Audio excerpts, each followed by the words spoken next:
నా తల్లి చెప్పిన వినలే, నా తండ్రి చెప్పిన వినలే, అందర్నీ లెక్క చేయక ఆగమైనానే ఈడా.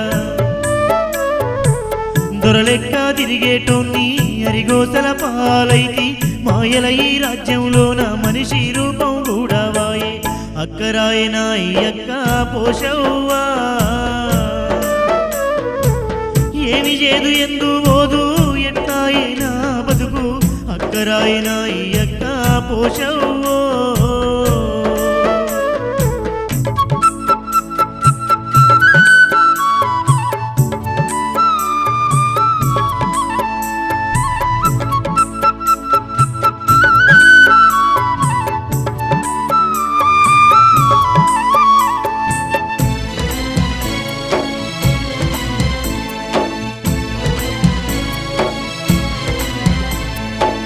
గండాలెన్నో ఉంటాయి తప్పించుట కష్టం అంటూ ఎరకలోన చెప్పిన గాని ఎగతాళి చేసి తినక్క. నా కోసం నా తల్లి ఎంతెదురు చూస్తుందో, నా కొడుకు రాకాపాయని ఎంత తల్లడిల్లుతుందో. ఎట్ల పోదు ఏమి చేతూ ఎల్లవ్వా.